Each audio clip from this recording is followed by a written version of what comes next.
장애인 문화복지신문 제421호 제3면 기사입니다. 김재훈 경기도의원 대표 발의 경기도 신장장애인 지원 조례안 본회의 통과.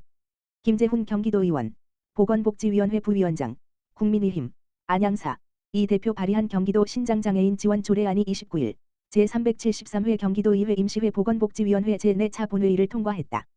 신장장애인은 산정특례라는 제도로 모든 의료비의 10%만 부담하는 국가적 지원이 있지만 여전히 높은 개인적 의료비 부담과 경제적 활동을 할 수 없는 기약 없는 투병을 이어가고 있는 게 현실이다. 이에 경기도 신장장애인이 일상생활에서 경험하는 사회적 경제적 어려움을 최소화하고 사회적 포용과 차별받지 않는 사회를 만들기 위해서는 적절한 지원 방안 마련이 절실히 필요했다. 김재훈 의원은 경기도 신장장애인의 건강보호 및 복지 증진을 위한 수술비, 혈액 및 복막 투석비 등 지원에 필요한 사항을 규정하여 건강 권리 보장을 통한 사회 통합과 삶의 질 향상에 이바지하는 데 목적이 있다고 했다.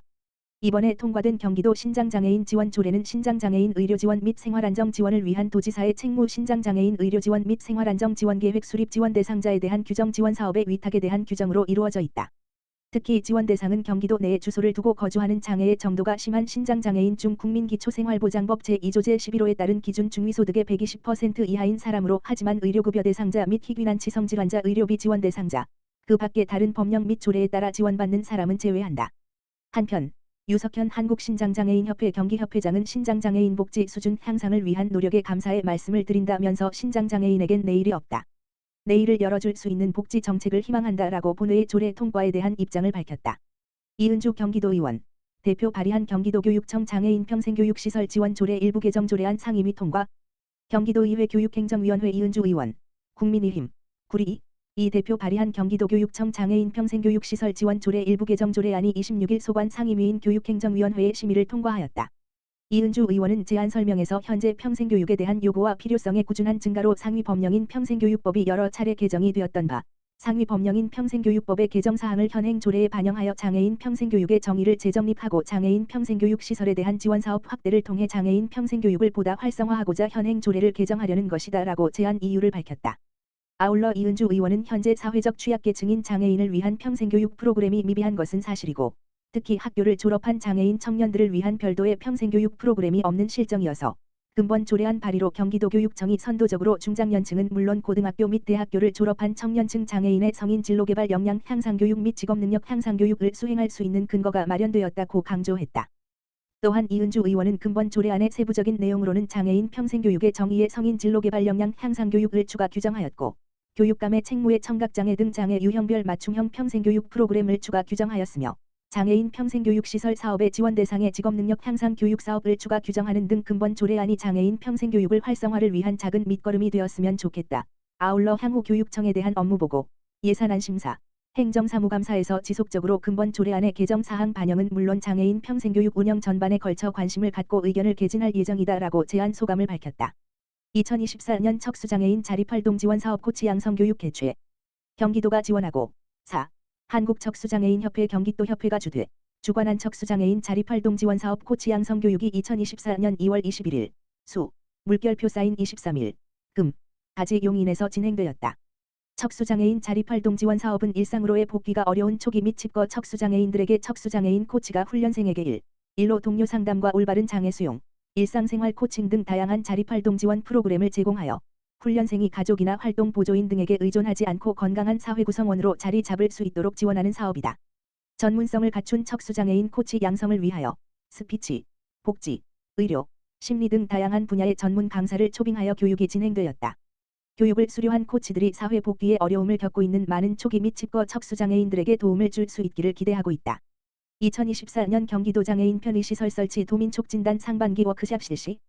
경기도지체장애인협회 산하 경기도장애인 편의시설 설치 도민촉진단, 이하 도민촉진단, 단장 김기호, 은 3월 4일부터 3월 5일까지 천안 소노벨에서 도민촉진단 상반기 워크샵을 진행했다. 도민촉진단은 대부분 장애인 당사자로 이루어진 장애인 편의시설 인식 개선 홍보단으로서 장애인 노인 임산부 등의 편의 증진 보장에 관한 법률에 따른 경기도의 지원을 받아 장애인 등의 이동과 공중시설 접근 환경 개선을 위해 관련 시설의 모니터링과 편의시설 설치 촉진 현장에서 적극적으로 활동하고 있다. 이번 도민촉진단 상반기 워크샵은 경기도 31개 시 군지회 활동요원 120명을 대상으로 진행되었으며 2024년 도민촉진단 활동계획 및 향후 추진 방안을 시작으로 소통이 뚫리는 핵심 커뮤니케이션, 장애인 편의시설의 이해와 실무를 끝으로 1일차 일정을 마쳤다. 이 1차에는 도민촉진단 요원들의 분임 토의를 진행하여 장애인 당사자 활동 요원의 의견 제시 및 사례 공유를 통하여 도민촉진단원으로서의 역량 강화를 도모하였다. 조봉현 명예단장은 강의에서 편의 증진을 위한 휠체어 탐방기를 통해 전국의 관광지 편의시설의 현황을 조사하고 미흡시설에 대한 시정 요구 방법 등을 설명하며 장애인 당사자 활동요원으로서 편의시설에 대한 정확한 이해를 통해 공무원 및 시설주의 편의시설 설치 확충을 위한 지속적인 안내가 필요하다고 말했다. 이번 도민촉진단 상반기 워크숍을 주관한 김기호 단장은 우리 도민촉진단은 경기도 내 장애인 편의시설 설치와 인식 개선을 위한 활동의 사명감으로 똘똘 뭉친 조직이며 이번 워크숍을 통해서 경기도 내 장애인의 생활권을 확보하고 무장애 공간을 마련하는 소중한 기회가 되길 바란다고 말했다. 도민촉진단은 상반기 워크숍을 3월부터 11월까지 경기도 내 장애인 편의시설 설치 확대를 위한 제22회 국회의원 선거 사전투표소 조사, 편의 증진의 날 기념 캠페인, 장애인 전용 주차구역 개도 활동 등의 활동을 진행할 예정이다. 보건복지부, 장애인 직업재활시설 경영 컨설팅 지원사업 참여기관 모집. 보건복지부, 장관 조규홍 는 장애인 직업재활시설 경영 역량 강화를 위한 경영 컨설팅 지원사업 참여기관을 3월 5일 화부터 3월 20일 수까지 모집한다. 경영 컨설팅 지원사업은 장애인 직업재활시설의 경영 역량을 강화하기 위해 장애인 생산품 마케팅, 홍보, 품질관리, 시장조사 등에 대한 자문을 제공하는 사업으로 올해 총 35개소를 지원할 계획이다.